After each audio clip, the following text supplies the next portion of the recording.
Welcome to the 17th Hangout of the Biblical Criticism Book Club's reading of Richard Carrier's On the Historicity of Jesus, Why We May Have Reason for Doubt.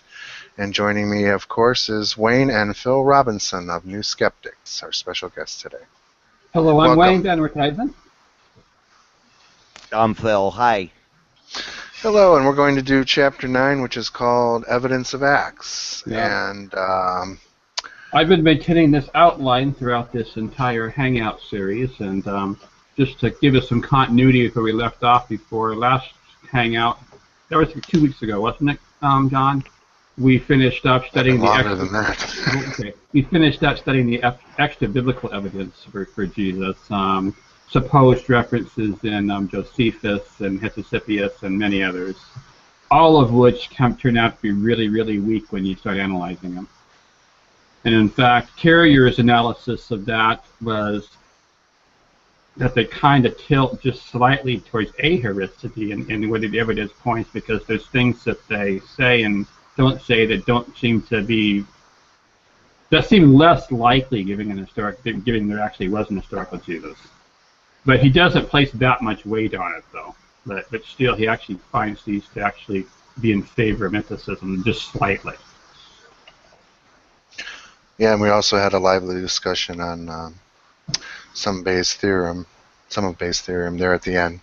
Yeah, and I actually was a little bit incorrect on what Carrier was doing. The math is right. There's just the order that you do things in, kind of thing, in math. It's all the same in the end. And I guess Carrier wasn't on that table dealing with the likelihood of that evidence under mythicism, which he just considers to be 100%. But in a later chapter, he does two different tables, one for historicity and one for mythicism.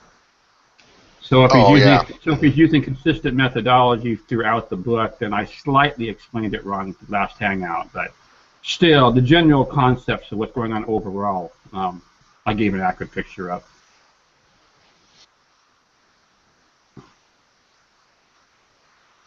So anyway, so now we're on the evidence of Acts. Was there anything you wanted to clarify about your explanation before you went on? No, just the fact that I said that the numbers could be like greater than 1 if they favored, historicity over mythicism. But that actually wasn't true for how Carrier was doing it. If they favored historicity over mythicism, he'd basically have a number like close to 1 for historicity, and then in a separate table he'd have a number less than 1 on the mythicist table. So still the ratio between them would be what I was saying it should be, but he would just present it differently. That's all. Yeah, and he does actually do that later. Yeah, later in the book, yeah. So his confusion of what he was doing was confusing to me. I mean, from reading Proving History, I had my own idea of what he was doing. So, but I had to skip ahead in the book to make sure, because reading his footnote and stuff was like, the way you explain this in your footnote just doesn't quite sound right. So I started jumping ahead and says, oh, okay, I see what you're doing now, Carrier. But it doesn't matter. It's a minor thing. So we want to hurry up and get on Acts here. Alrighty. Yeah. So just to start here, the Book of Acts has been all but discredited as a work of apologetic historical fiction. Nevertheless, its author may have derived some of its material or ideas from earlier traditions, written or oral. Our best hope is to posit some written sources, but that project has not gone well. So basically, I think Carrier's starting with like the position of the Acts seminar, that most of this is 2nd century and most of this is just completely fictional story writing. And a lot of this is taken from, and we'll get into this later, a lot of this is taken from other sources like Homer or the Septuagint and Euripides. The footnote there on that first sentence specifically mentions Purvo's Mystery of Acts. So yeah.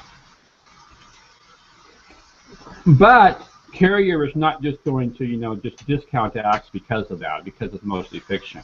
He's answering the question here. Is this fiction that has hints of historicity hidden in it somewhere? So what little points of historicity can we legitimately pull out of it? And even if it's 95% fiction, I mean, looking for 5% that could be based on something historical is a legitimate pursuit here.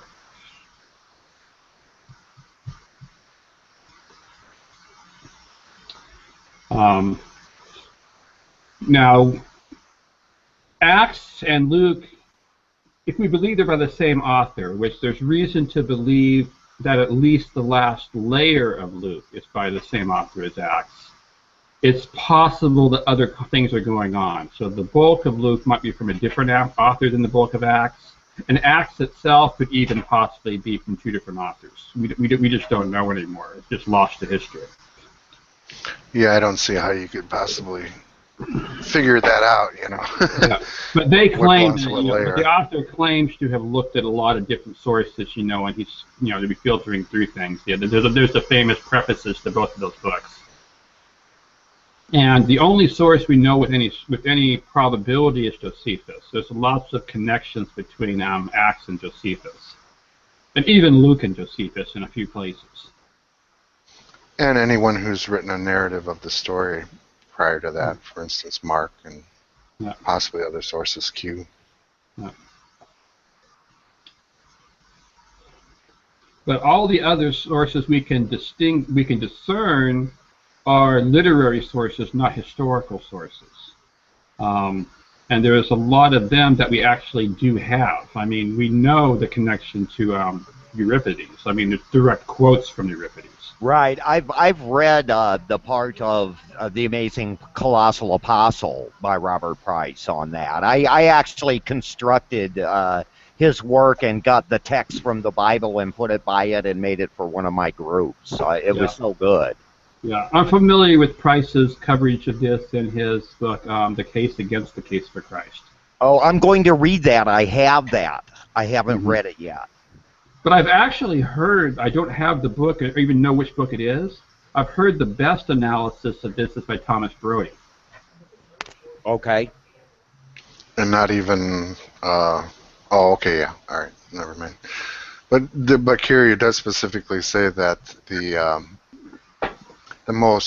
principal kind of source is rewriting of Elisha narratives from the Old Testament. Yeah. Even though those other sources are there, probably the primary model is Old Testament model. Well, yeah, my very next note in this outline, I wasn't even looking ahead, I was just thinking off my head. Yeah, those include what may have been now lost hagiographic fabrication, especially a rewrite of the Elisha narrative of the Old Testament King's literature, but now casting Jesus and Paul in the principal roles. Thomas Brody argues that the evident reworking of the King's narrative starts in the Gospel of Luke and continues to Acts 15, indicating either that Luke wove his literary construct into a story or used an underlying source text, a previous Gospel, that covered both the Acts of Jesus and the Acts of the Apostles in one book. Yeah, those are all interesting things to pursue. I mean, I'd like to think about, was it one book that covered the entire thing and it was like, just reworked, or was it two books? Well, it's interesting ideas.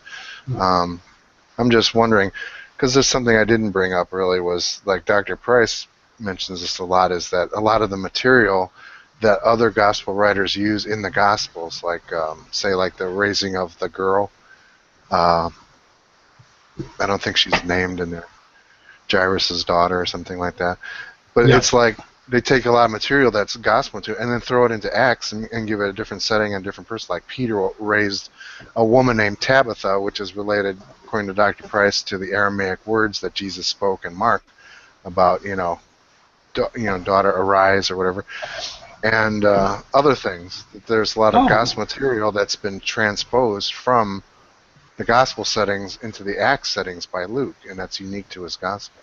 Thanks for bringing that up. I actually missed that example. I think you told me that before, and I didn't catch what the point was. That's fascinating.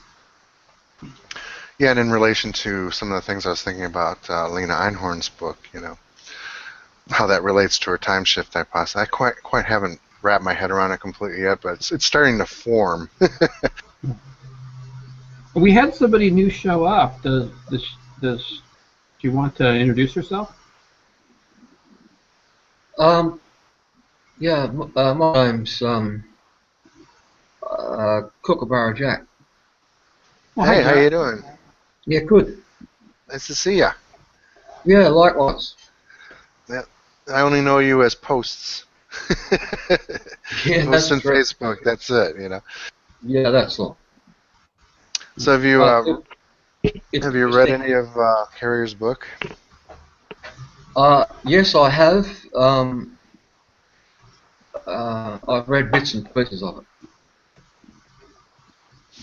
Yeah, we're going specifically over Chapter 9, which is the evidence of Acts, so that way you can kind of orientate yourself, situate yourself, and where we're at. Wayne Sure. has a outline of the chapter that he's done, so that kind of keeps us going and gives Yeah, no, that's good. I yeah. noticed in there a mention to McDonald. Yeah, Dennis R. well, McDonald, right? Yes. this outline is actually a little more extensive for this chapter than for previous chapters, so if you probably want to keep a good pace if you want to go through it. Yeah, Dennis McDonald has shown that Luke also reworked tales from Homer, casting them with new characters and given them new outcomes as it suited him. For example, the shipwrecks of Odysseus and Paul are nautical images of vocabulary. The appearance of a goddess or angel assuring safety, the riding of planks, the arrival of the hero on an island among hospitable strangers, the mistaking of the hero as a god, and the sending him on his way in a new ship. Paul's resurrection in the fall of the fallen Eutychus is based on the fallen Elpenor. The visions of Cornelius and Peter are constructed from a similar narrative about Agamemnon. Paul's farewell at Miletus is constructed from Hector's farewell to Andromache. The lottery of Matthias is constructed from the lottery of Ajax. Peter's escape from prison is constructed from Priam's escape from Achilles, and etc. So yeah, there's lots of connections between Luke Acts and Homer. And just to maintain, I don't want to slow us down, but sometimes some of the Homer connections I think are not as strong as they sound, but that's all right. You know, a we few won't of go. these are definitely strong. The Eutychus Elpenor one is the one that really persuades me. That's Yeah. It's also interesting that Josephus describes a shipwreck. mm-hmm. So you know he could be a possible source. It's not just describing the shipwreck though. It's the constellation of all those features in the shipwreck with the helpful natives, the new ship, all the things coming together. Yeah, you should read Josephus's account then. Okay.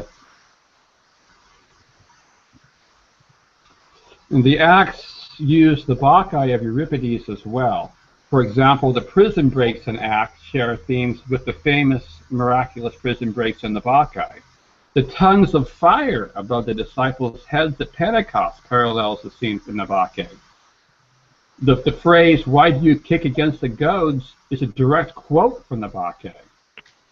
And there are prison breaks in the Bacchae. Actually, I already mentioned, my outline shouldn't have mentioned that twice, I'm sorry. Yeah, I think those Bacchae parallels are really strong.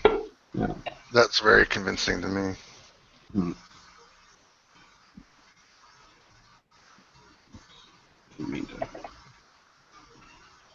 Didn't need to mention the prisons twice. And you stop me anytime you want to add something in. And Acts even more frequently uses the Septuagint as a source. The author of Acts extracts details from Ezekiel to sell a particular historically fabricated account of how early Christianity abandoned the requirement of Torah observance. Both Peter and Ezekiel see the heavens open. Both are commanded to eat something. Both twice respond to God, by no means Lord, using the exact same Greek phrase. Both are asked to eat unclean food. And both protest that they've never eaten anything clean before. Unclean before, yeah, I'm sorry. Blah, blah, blah. I ruined that one. Every other story in Acts is like this. A fictional creation woven from prior materials unrelated to any actual Christian history, simply to sell a particular point Luke wanted to make. And this is a good stopping point for discussion at this point. Uh-oh, hold on. Dog's barking.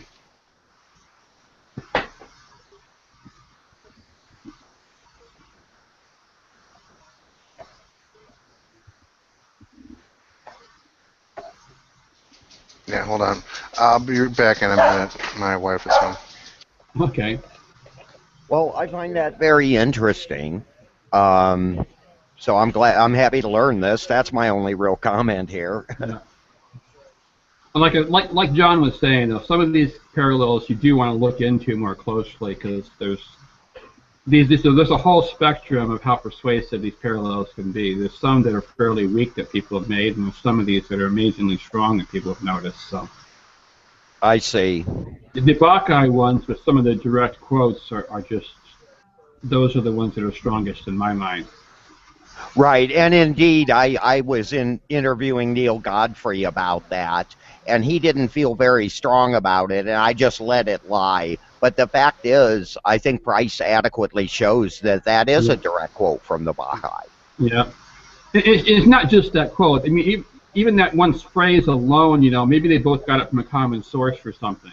But the tongues of fire thing, in conjunction with that quote, seems to settle it for me. I mean, there's not a lot of ancient stories where people have their hair on fire without being burned. True.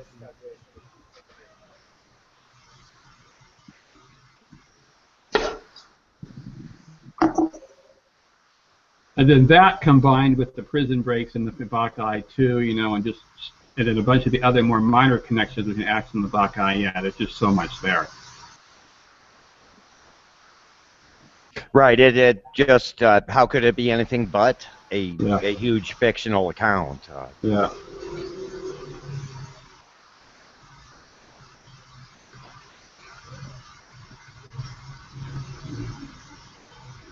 So if it's fictional, who wrote it? Yeah. Well, what Carrier is doing here, well, actually what I'm doing here at the outline is I'm covering Carrier's discussion of Acts having sources. So, what other sources put into Acts? And then as a secondary question, which of those sources could possibly have historical information if there was a real Christ? Right. And we know that using, Homer and Euripides as sources, they're not going to have anything about the historical Jesus. But maybe some of the other sources, if we can uncover them, they might.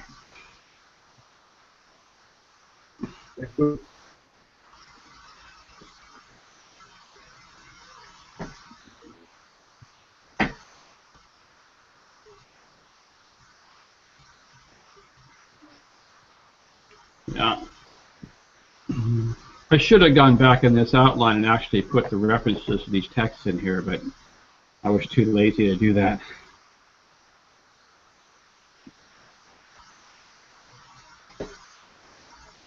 Point 6 looks interesting.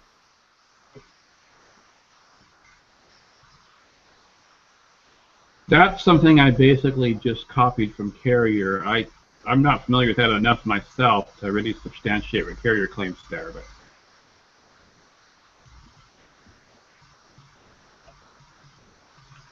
I can scroll up if you'd like me to.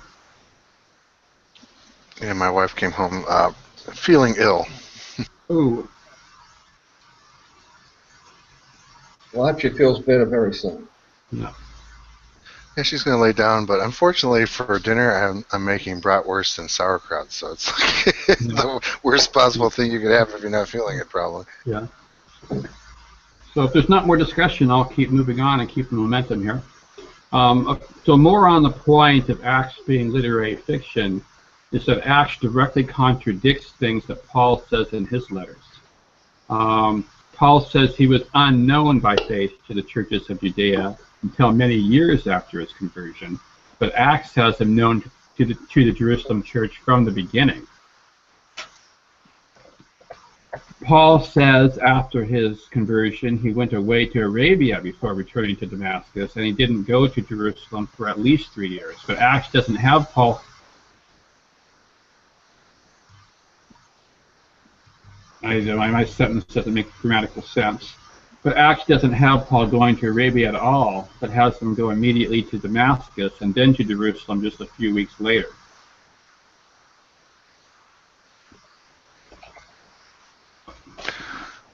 Yeah, that's interesting because you could just like if you're trying to align the chronology, you basically have to just leave out whole sections of Acts to make it line up. Like you could just insert Paul went to Arabia here, it's missing or something. Yeah.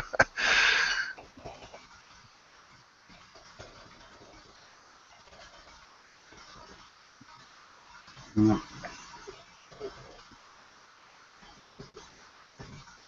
Then the Acts of Peter, the Acts of Paul, the Acts of Andrew, the Acts of John, and the Acts of Thomas all look substantially like the Acts of the Apostles in the New Testament. Yes. Yet nobody takes them to be based in any kind of actual history. And I have to admit, I still need to read those. So this is something John could maybe talk more about, because I haven't actually read those very much, except just for brief excerpts here and there. Well, MacDonald has written a piece on the Acts of Andrew and Peter as being heavily borrowing from Homer. You might have covered that already, but you Borrowing from I didn't hear you. So it's interesting that both the authors of the canonical Acts and Gospels borrowed from Homer, and also the authors of the other non-canonical books did the same thing, according to MacDonald. Oh, you said Homer. Okay.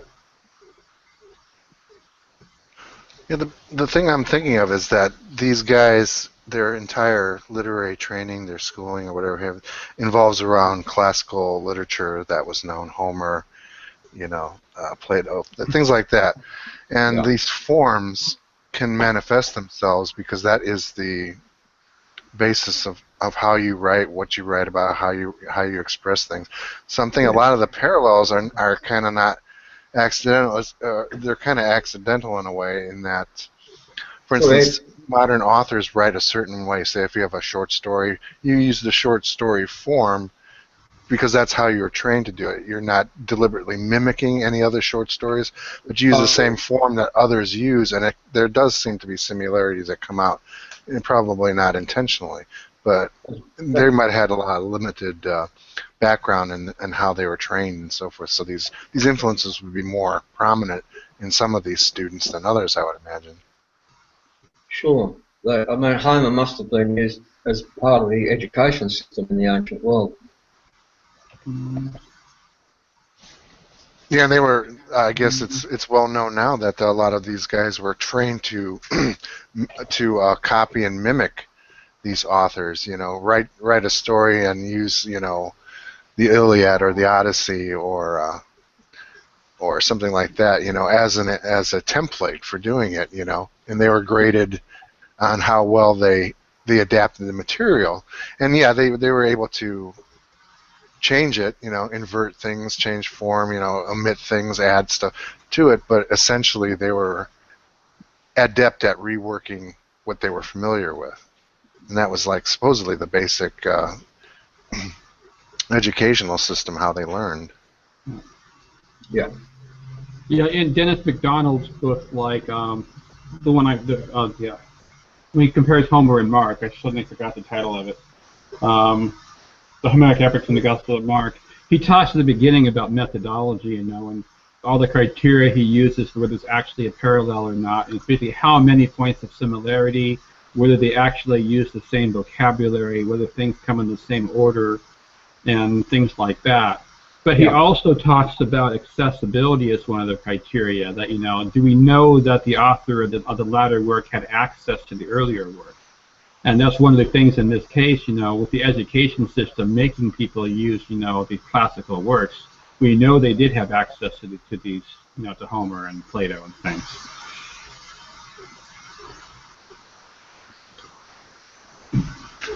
Yeah, some of the books that MacDonald has written, I'll just read off some of the titles real quick. Christianizing Homer, The Odyssey, Plato, and the Acts of Andrew, A Cloud of Witnesses. I'll skip that one. Does the New Testament imitate Homer? 4 cases from the Acts of the Apostles. The Gospels and Homer, imitations of Greek epic in Mark and Luke Acts. So those are like some of the key ones. He also did Luke and Virgil, Imitations of Classical Greek Literature. So those last two are like the go-to books probably if you want to study the question of the imitations as part of classical education. I also heard years ago, I don't know how far along he is on this, if he's still working on it, that MacDonald was working on probably his most epic work, for his lifetime when he's finished with it, basically an index to all these parallels.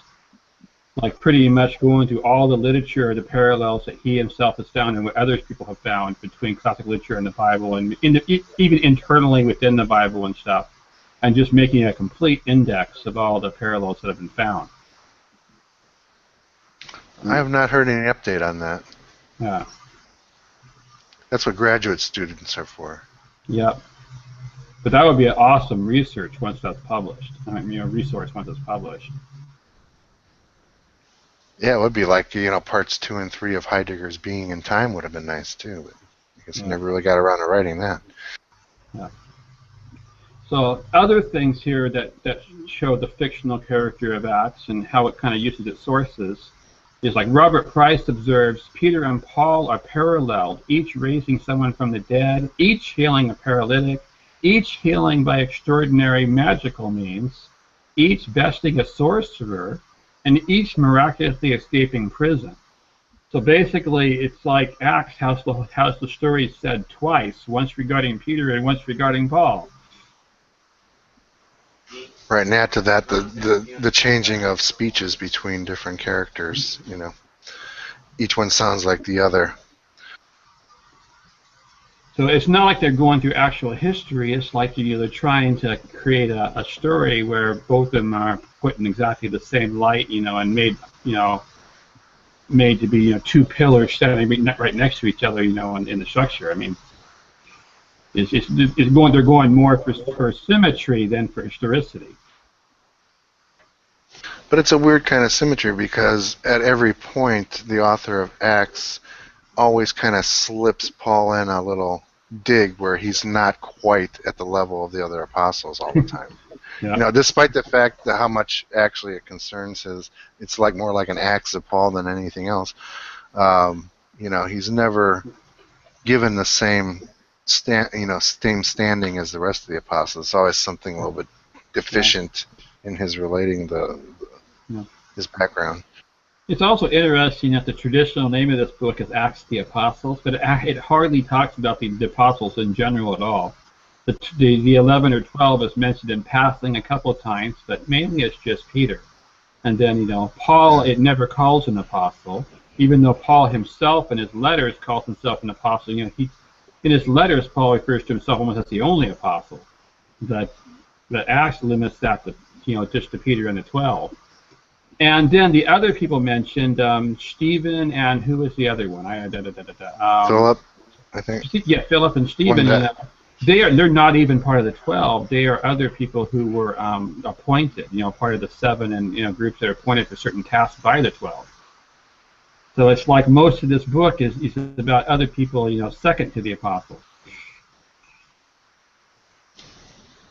Right, I think when Dr. Price did his book, I think The Human Bible, he called it Acts of All the Apostles, based on a manuscript title.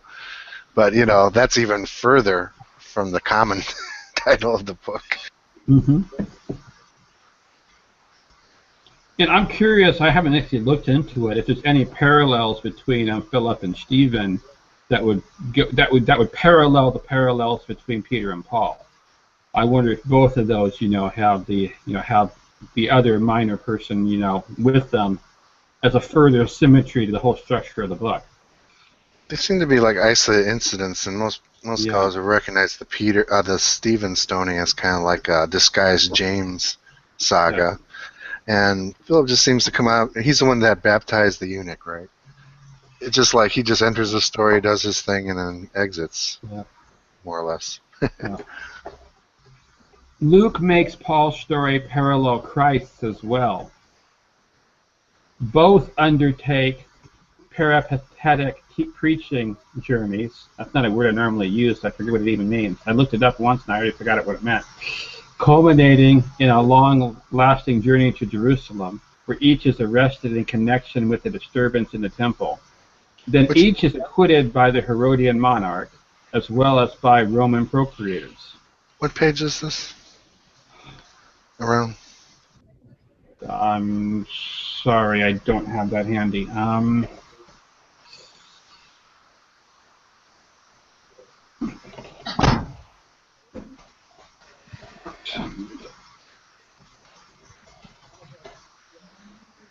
Okay, it is 364. Oh, I was just going to say, don't worry about it. Well, I did a word search for acquitted and I found it. Peripatetic means walking around, by the way. Oh, okay. Missionary preaching. Yeah. And conversion. Yeah. Sorry, I cut and pasted some of this directly from my PDF of Carrier's book, and the 18 here in the middle just got caught by accident. It's when I was cutting and pasting.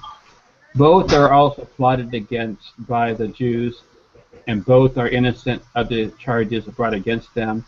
Both are interrogated by the chief priests and the whole Sanhedrin, and both know their death is preordained and make predictions about what will happen after. Now, not wanting to get out beyond Acts, but in Amazing Colossal Apostle of Dr. Price, there's a lot of things that Paul says in his epistles that kind of make him like a Christ figure, and it's really interesting analysis about that. And Carrier did address some of that in comments to a blog post, but I'd like to see him do an actual blog post about that, because you know about the list of mythical criteria. The what the heck was that called again? You know, they're born of a virgin.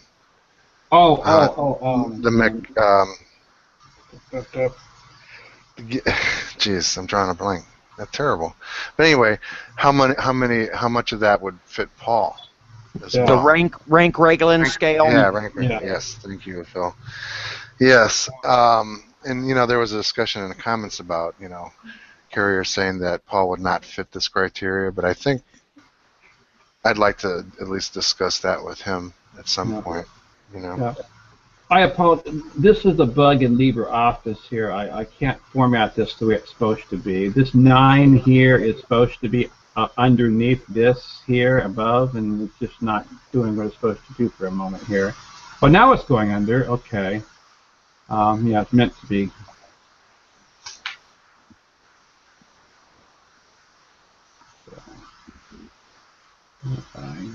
Now I forget where I'm. I don't know where this section ends now. Oh, there, yeah, right here. See, now it's not indenting down here. Something's not working right here.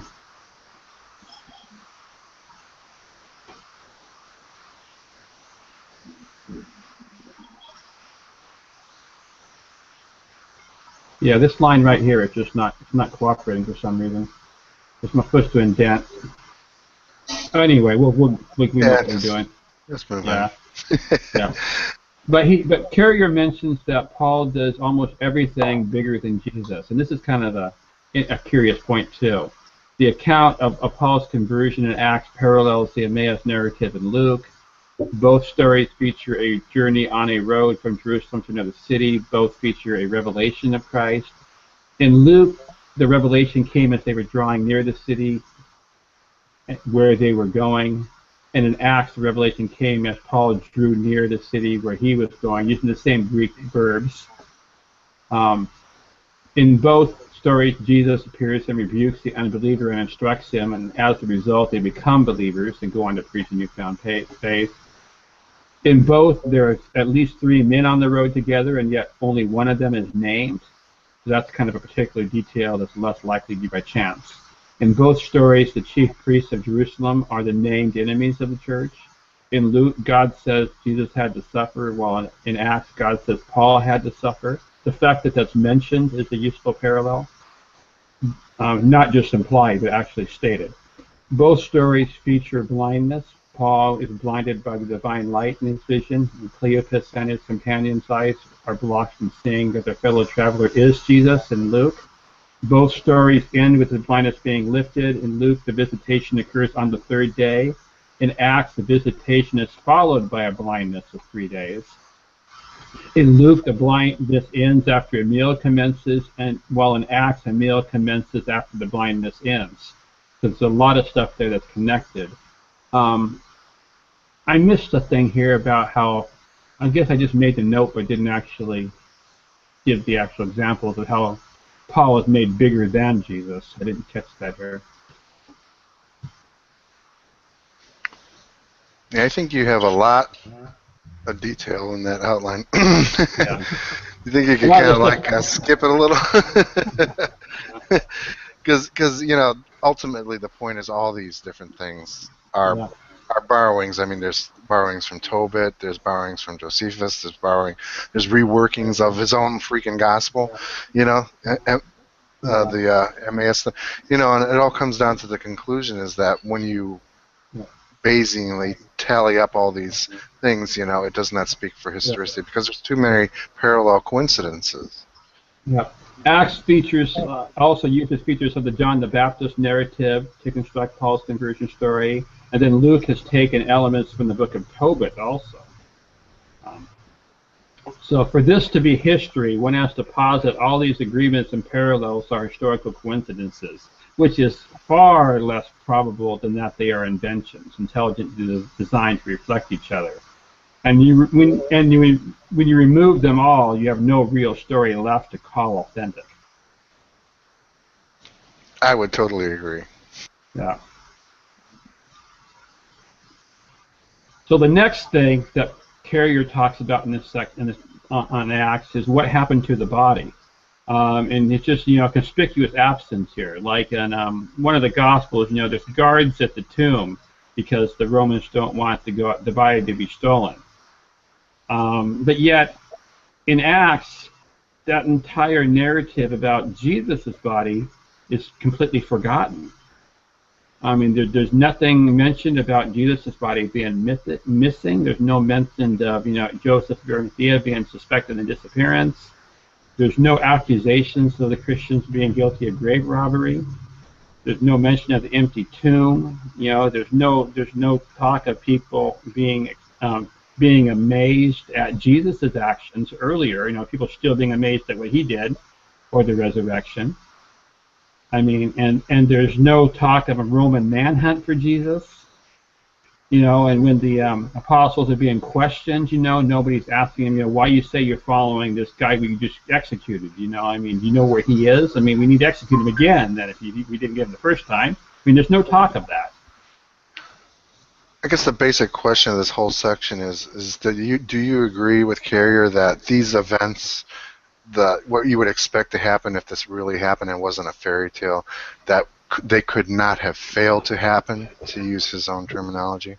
Do you think that he's true in that, correct in that analysis?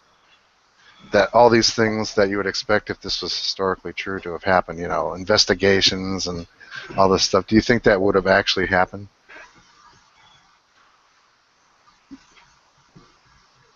I think if this is really based on historical Jesus, yeah, there should be some connection. The fact that the trial transcripts never connect this to the earlier trials of Jesus and stuff, even though this group of Christians is claiming to be followers of Jesus, yeah, that is bizarre. I agree with Carrier on that. Yeah, it does have a fairy tale type of structure where, you know, implausible things just happen, you know, without any real explanation, and you just accept them. Yeah, I do see a disconnect here, and I think that disconnect is an issue. I mean, I think Carrier's right about that. Maybe not every single detail Carrier mentions here would have to be thing, but yeah, I do see the disconnect.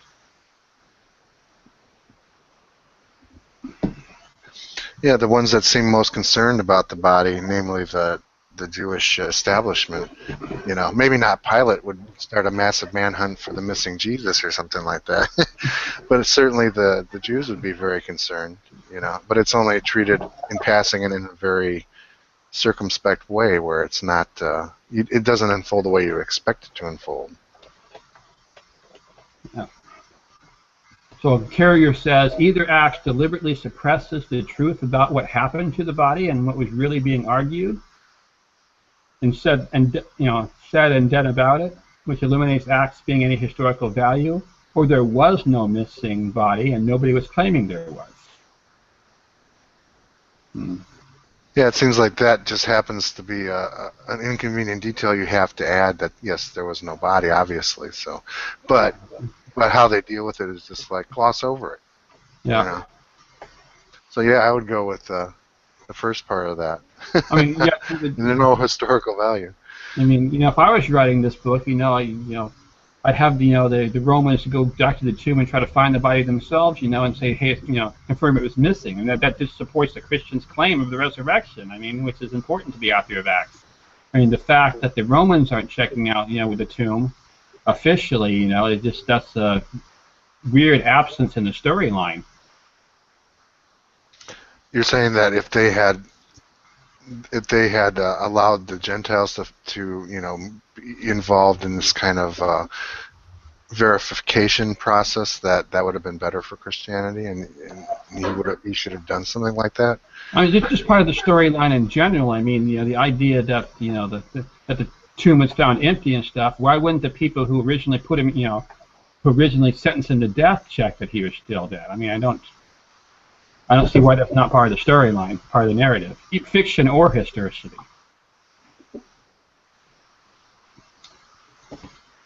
Yeah, I agree. All that stuff is just that none of it occurs is the bad part of it.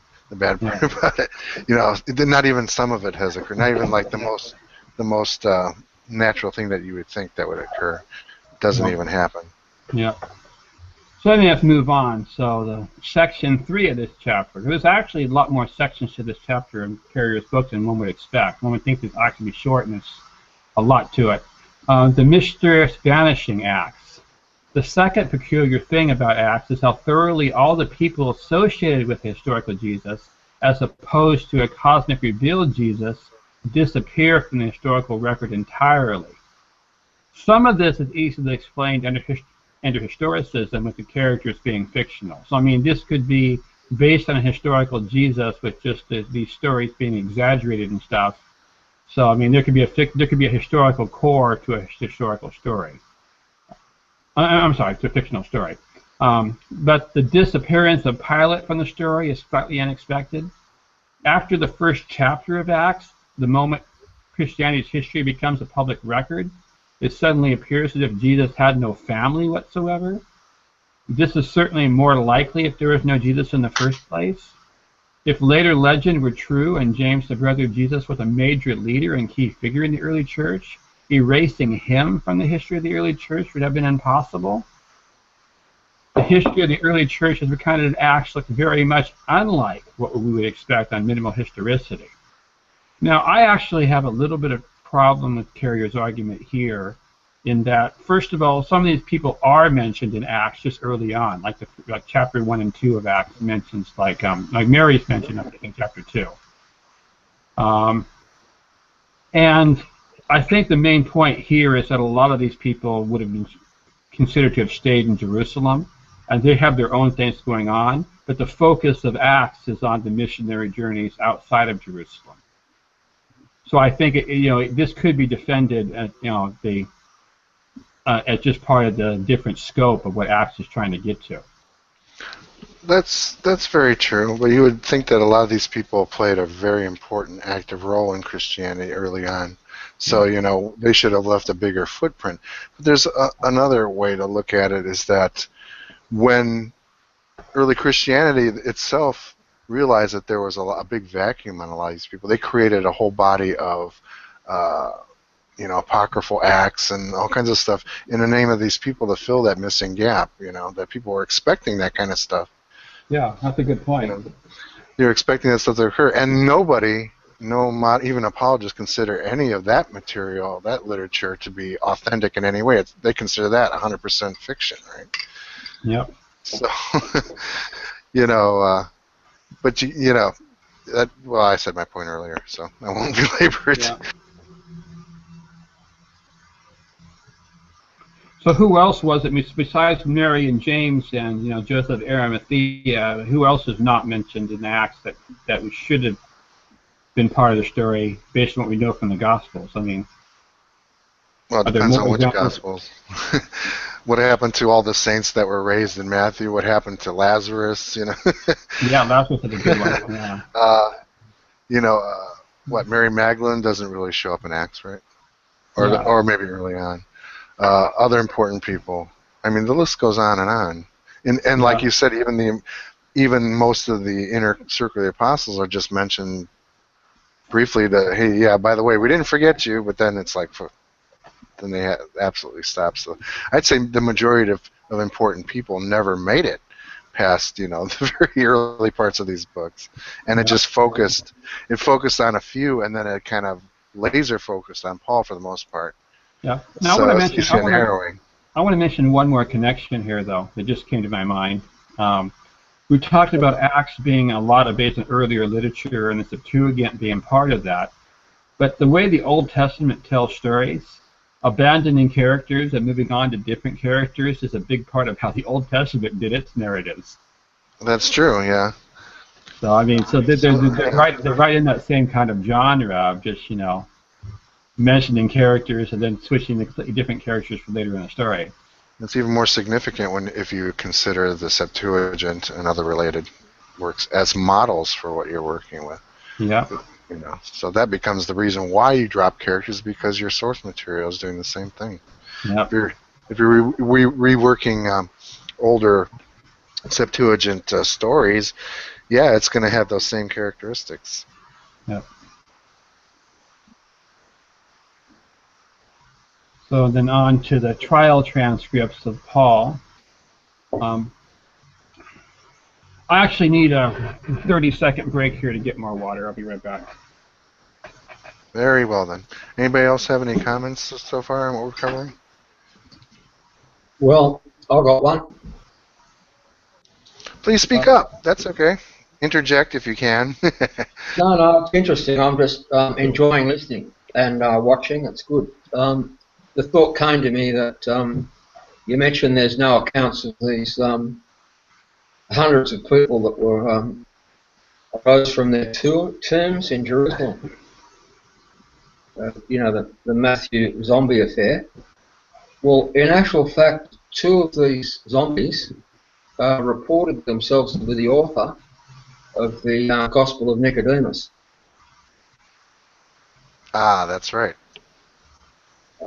According to that Gospel, the two authors were wandering the streets after their resurrection, and the authorities rounded them up, took them to the courthouse, and gave them pens and papers, and they wrote an account. So it's like people are writing these stories, and the question's got to be, what's the rhyme and reason in the whole set? Did you have an opinion as to why? Because it seems to kind of like go back to what I said earlier about people trying to fill in a vacuum. They noticed that hey, well, there should be some zombie stories, That's right. So maybe we should write a few, That's what I think. I agree. I didn't mean to stop you. Oh no, that's all right. I was done. Like Night of the Living Patriarchs. Yeah, that's why Dr. Price wrote that book, A Night of the Living Savior, which is a very good book. It was the first one I did for him, digitizing, and then we put together an audio book of it. So Yeah. it's available from Dr. Price, though, not on Audible. So next, Carrier goes into the trial transcripts of Paul, and this is starting on page 375 in the book. Paul's speeches during his trial make no mention of an historical Jesus. No crucifixion, no eyewitnesses, no empty tomb, no mention of the authorities asking Paul what he knows about the whereabouts of the missing Jesus Paul claims is alive. Could they derive from a source text written by a companion of Paul who had no conception of a historical Jesus recently executed by Pontius Pilate? One argument for this being the case is the remarkable disparity between these trial accounts and the speeches and sermons that take place elsewhere in the book of Acts. Carrier feels the best explanation of this oddity is that Paul's trial accounts were not wholesale Lucan fabrications, but came from a different source than the speeches and sermons Luke added in elsewhere, a source that did not know about a historical Jesus.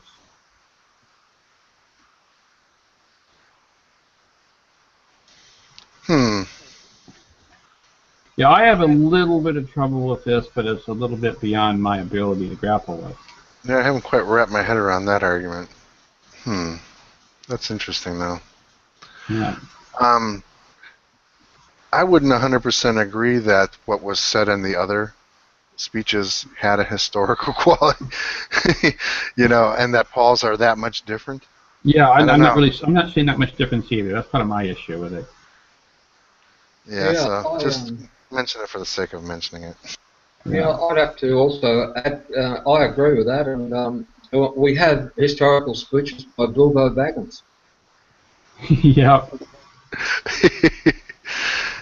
Yeah, that's quite a history. Well, the whole book, I mean, is just Tolkien's translation of Baggins there and back again, is it not?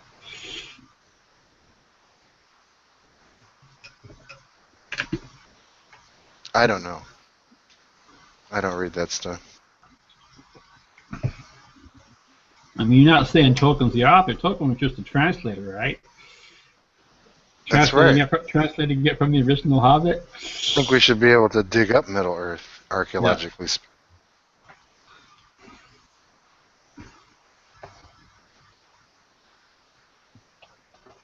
Okay. So then Stephen's trial speech. Stephen is only suddenly and inexplicably introduced in Acts 6:5, so as to immediately become the first Christian executed for the faith. A strange course of events, given that Peter and John were twice tried for the exact same crimes and repeatedly acquitted, suggesting a huge narrative inconsistency that might again reflect Luke's employment of different sources, one treating the story of Paul, another Peter and John, or his remarkable ineptitude of it as an author. Stephen himself is likely a fiction, a stock character representing a generic martyr. His name, Stephanos, means crown, evokes a standard epithet for a faithful Christian and martyr. Yeah, the crown of martyrdom. Luke has borrowed elements from Mark. The false accusations are the same. Stephen is accused of claiming that this Jesus of Nazarene was going to destroy the temple and change the laws, the same thing Jesus was charged with in Mark. There's a curious parallel between the unnamed young man who has his garment torn away and flees naked at Jesus' arrest, and the named young man, Saul, who is given the garment torn from Stephen at his execution. And other parallels, we'll hurry up by not reading everything. Yeah. I think there's more to it. That I think there's a lot of different things going on in that story, but it's pretty complicated, so I don't want to get bogged down in that. But like I mentioned earlier, there's parallels with other accounts of James's death. There could be polemical reasons for him having, Stephen, not a Jew, being martyred, that kind of stuff. So it's really complicated. We want to not lose sight of what the focus is here.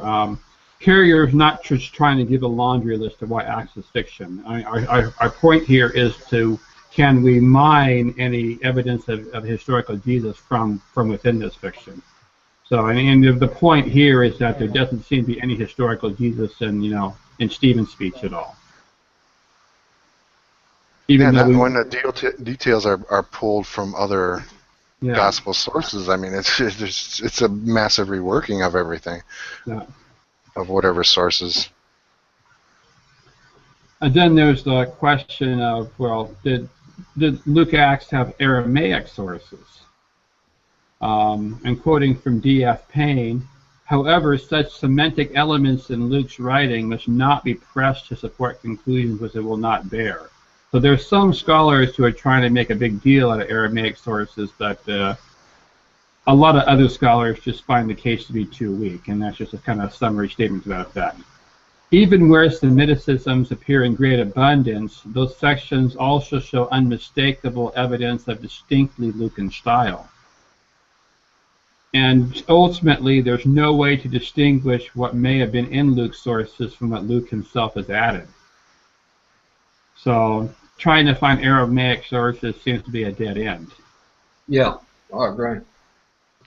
Yeah, that's, Aramaic sources of the Gospels or anything is I don't know, I think a dead end.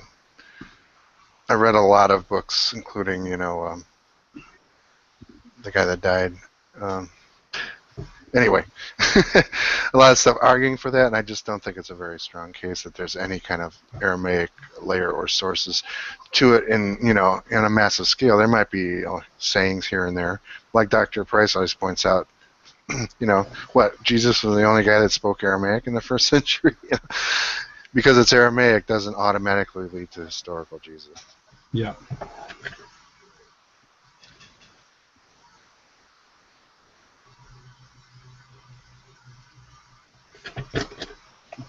So, did you want to get into the weighing of the evidence part, or? Yeah, this is Carrier's basic final summary of this chapter.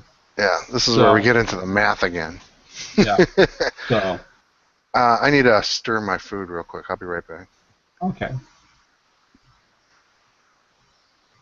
So, does anybody else have any more comments on what we had up to this point, or anything that Luke mentioned? I'm sorry, that Carrier mentioned in this chapter that I forgot to put in the outline?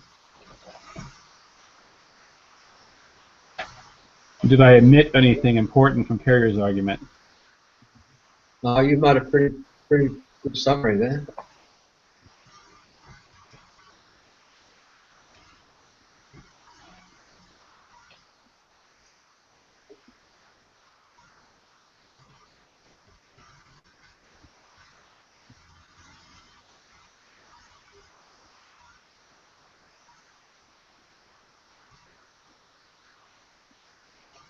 Yeah, just still waiting for John to get back before I continue.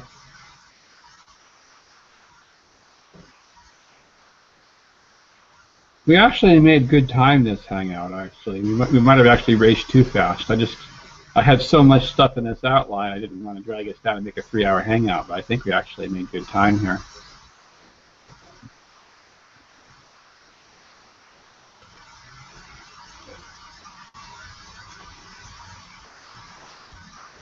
This whole book, we've done these hangouts a little bit differently than earlier books. Like when we did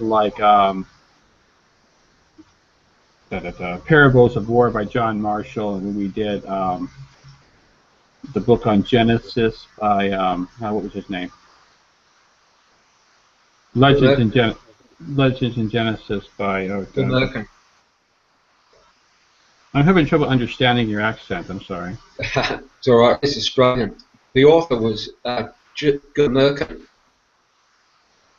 Oh, Herman Gunkel, yeah, and some of the other books. And then we had a lot of just paragraphs highlighted in the book. We didn't have an outline, and we just discussed what each participant wanted to discuss from that chapter and stuff. And it was kind of more looser that way.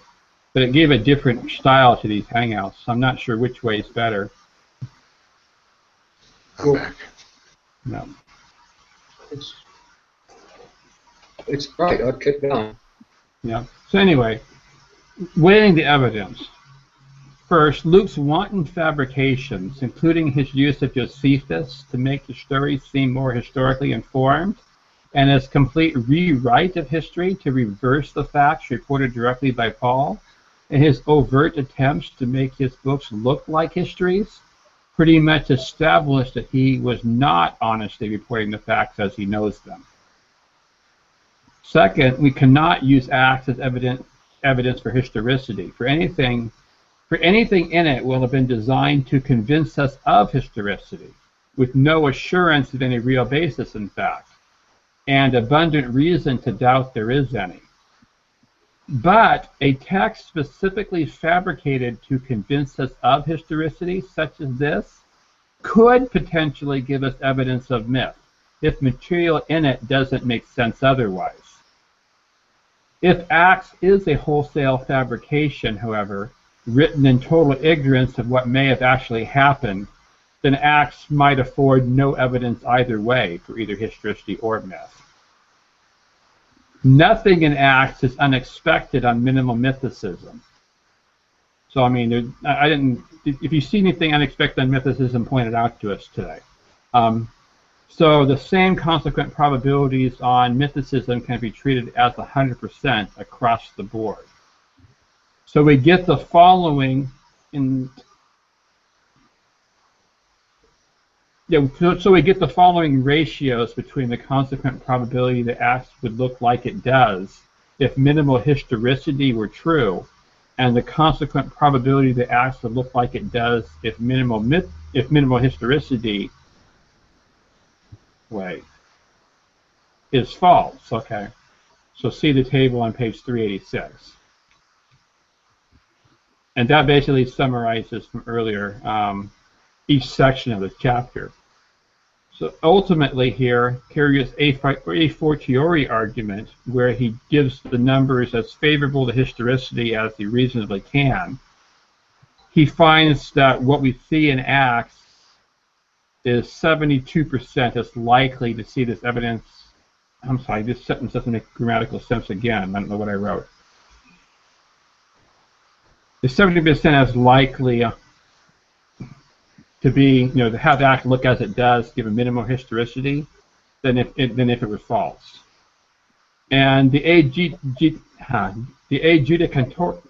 adjudicatory argument, which is basically what he thinks is actually the most likely percentages, the weighing of the evidence, is that it's only about 20% as likely that we see the Book of Acts written how it is under minimal historicity than under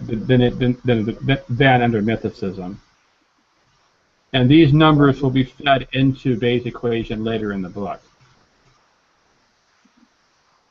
But personally, I think that Carrier might be pushing this a little too far.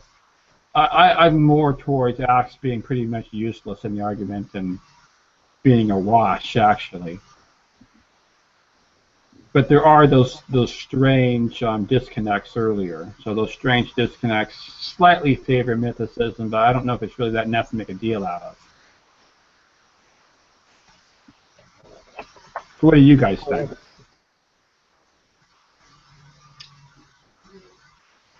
Oh, did we lose John? I didn't know we lost John.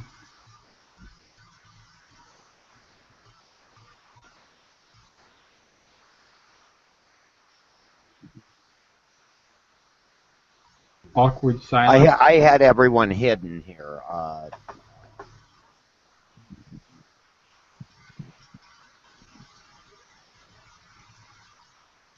Well, there's a lot being said and written about the application of Bayes' theory, Bayesian theory.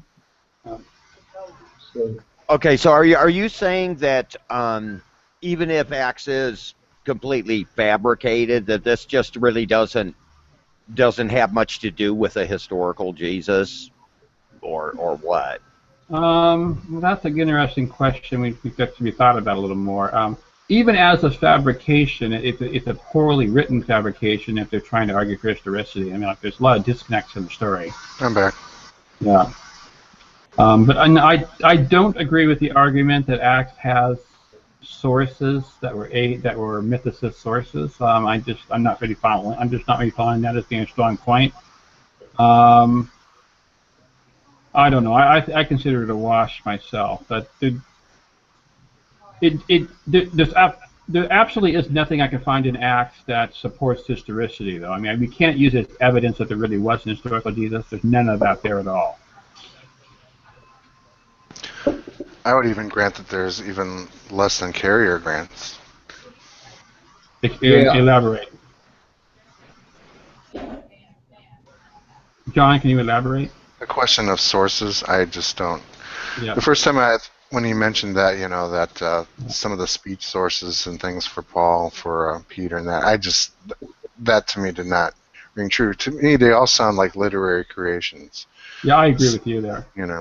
So that's one major problem I have, is that where you see, and then everything else does have a literary creation quality to it. Reworking of sources, reworking of Septuagint, reworking of Homer. All this stuff seems to be just a pure literary fiction to me. Yeah. But my question is, though, do you think Acts as we find it is unlikely given historicity, and is more like the kind of document we see if the early church didn't believe in historical Jesus, or do you think it's kind of a wash, or vice versa, or whatever? I think it's 50-50. There's, for one thing, who could even say what kind of document would be produced under those circumstances? It'd almost be impossible to give any examples from actual history where such things happen. I don't know. Modern examples of the births of modern religions, they don't particularly tend to be historical either. But then again, sometimes there are historical facts that they can't escape in the modern age, because things are documented outside the cult, for instance. Yeah. But I think it's a product really of the fact that nobody in Christianity really knew the origins anymore. It's a second century probably document. Yeah. That's one of the big issues here, is that the arguments between people who want to date Acts early and date it late. Do you think Carrier has adequately refuted the people who would try to use Acts as evidence for an historical Jesus? You mean based on dating? Based on whatever arguments they're using. I mean, I can't even really explain their arguments. The Aramaic sources might be part of what some people are arguing, but I know. Would Bart Ehrman use things in Acts as part of his argument for historical Jesus or not? I don't think he ever did, okay. that I can recall. Yeah. Do you know of any other historical scholars who might try to... Yeah, because he's never really dealt with Acts at all. Yeah. So he's never had to even bring it up, and he just argued on Gospels as, as a self-contained unit. Who defends Acts as historic? Well, apologetics through left and right, and I don't think, if you know any of their arguments, that you probably know the scholarly arguments as well. Yeah. And I know that there was, before the Acts seminar, a lot of, there was a big debate where there are some scholars, but I couldn't name them or even list their arguments then, Yeah. It's a discussion that I entered in late to. There's a lot of areas that I just haven't had time to get into as deeply as I like. Eventually, I know a lot more about Marcion than I did before, and I know a lot more about Acts than I did before. I know a lot more about Paul, but it takes a while. It takes time. Yeah.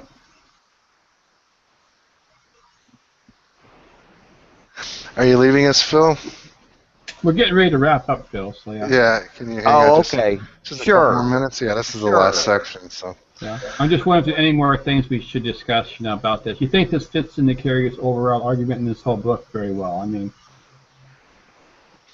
if we're weighing in on how many guys we have on one side of the scale, weights on one side of the scales versus the other, that there being no real historical value to Acts is a real blow against historicity, I think. Yeah. But it's not a slam dunk by any means. I mean, you can still see why even a historical Christianity would not have its original actual history recorded enough to where they would fabricate one, But that doesn't mean that. Well, it would mean that Acts doesn't contain any history, which is probably contradicting my point. But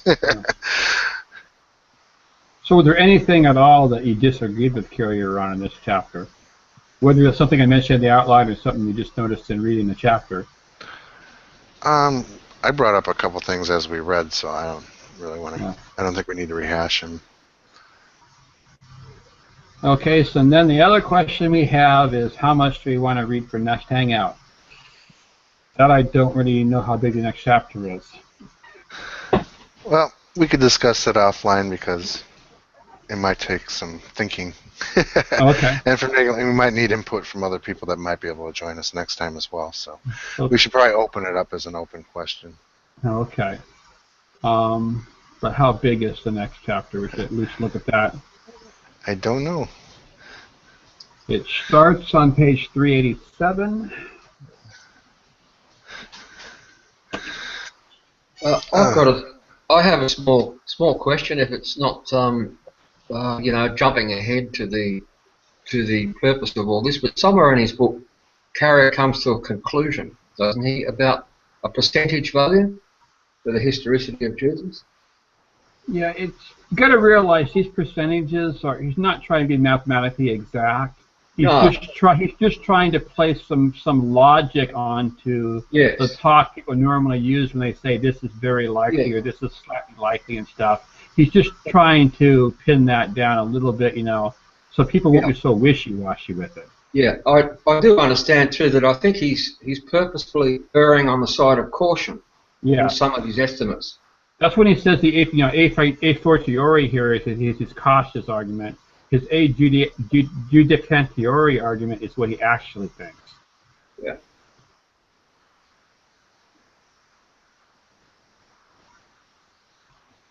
So yeah, the next chapter is a big one, so we're probably not going to want to tackle it all at once. It goes to page 509, so it's over 100 pages, from 387 to page 509. And it has 8 subsections. And it's the evidence of the Gospels, right? Yep. Okay, yeah, that's a big topic. That's probably going to be a lot of discussion on that. Huh. Okay. Let's see. Yeah, I wanted. There's a lot about Homer, I think, and the idea of parallel mania that he does go into a bit. I think we should at least try to go up to section 3. What do you think? Okay, what page is section 3 end on? It ends on page 402, I believe. Okay, that's a small bunch to bite off, but yeah, because the section 4 is a mythology of Mark, and I think that's a really good topic for our hangout. Specifically, I really don't want to do the first 3 sections in more than one if I can. I think I agree with you. So we might want to do this next chapter in 3 hangouts then. Yeah, maybe. That still leaves a lot for the other. Yeah, some of it, we can go through it. It's not a lot of detail that we need to cover. So I think we can, as long as we have a good outline, I think we can move through it very quick. So let's plan to do chapter 10, sections 1, 2, and 3. Yeah. I like to always go a little 402. bit more maybe than we can handle just to make sure that we don't shortchange ourselves. Yeah. Alrighty. Anybody, any final thoughts or comments? Thank you. Oh yeah, thank you, Kookaburra Jack, for joining us. Really nice to meet you finally. And yourselves. Alrighty. Somebody made a comment in the side chat here about people appearing on camera more often. It wasn't It wasn't directed at me, but I just want to mention here. I used to appear on camera on these hangouts. Yeah. I have nothing against being on camera, but my problem is when I upgraded to Windows 10, my old webcam I no longer have drivers for it. Oh yeah. So it doesn't work with Windows 10 anymore, and I haven't got a new webcam since then. It depends on the venue when I appear live or not. Here I just like to show off all my books. Yeah. And we've been using my outline on screen for this hangout so much that. Yeah, that works for us. Not any opportunity for our actual video to be shown. But I do miss that it doesn't show a picture of who's speaking, though. So you have to pay attention to voices, because in the actual Hangout itself, we have the little thing down in the lower corner that shows who's in the Hangout with their faces. But on the YouTube video, that's not there. The YouTube video only shows the main screen, so it's just the outline the entire time. There's no indication there of who's speaking. Oh, okay. I didn't know that. Yeah, so that's kind of a drawback to how we're doing this with the outline. I wish we had a technical solution that gave us both, but there's no way that I can see to do it. I'll look into that. See if there's anything we can do about it. Yeah. Alrighty. Well, thank you everybody for joining us, and those that joined us and left. See you next time. Hopefully, we'll try our regularly scheduled Sunday and see if anybody shows up. So. Alrighty, take care. Thank you. Well, next week, this coming weekend, I'll be gone. Most likely, I might be home late in the day, so I might have time to do it. But I'm going on a 2-day biking trip in the morning, so Well, we'll see what happens then. Yeah. Well, until next time. Yeah. Take care. Bye-bye. Bye.